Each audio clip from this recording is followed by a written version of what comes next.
Collins contacted me about 2 years ago and said he'd like to interview me, and he was interviewing other people at the Monitor, the Publishing Society, within the Christian Science field and in journalism about the Monitor.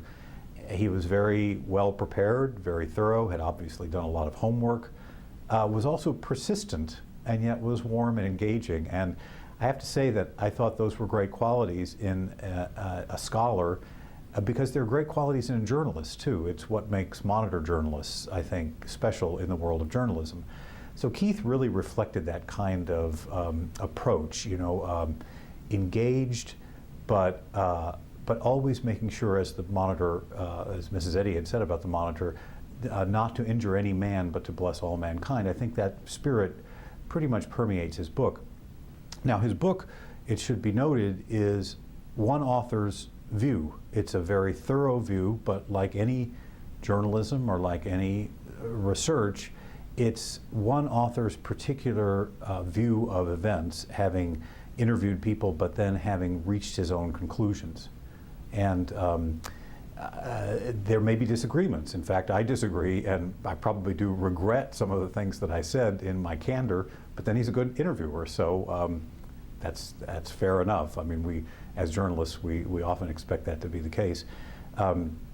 He obviously loves the Monitor. He has, it's clear that he's looking in this book for the spiritual mission of the Monitor, for what would really be the essence of what the Monitor is supposed to be doing and has been doing for the past 100 years since Mrs. Eddy founded it. And a conclusion that he reaches is that the Monitor is not living up to its mission. And I would say, as the current editor of the Monitor, and there have been many before me and there will be many after, I believe that he is absolutely correct. We're never at the point of having reached the fullness of the vision and the fullness of the mission that was set out for us. So we have work to do, and Keith rightly points out that we need, but he points it out in a loving way. He doesn't point it out in a strident way. And anyway, I find the book very valuable. I think it's humorous in places. I've said some things in there that that probably, especially in a chapter called Finding the Practitioner Journalist, looking at that, I have to say that the pre-Christian Science John Yemma and the post-Christian Science John Yemma are very distinct. So as you read the book, if you see that, you'll see the difference.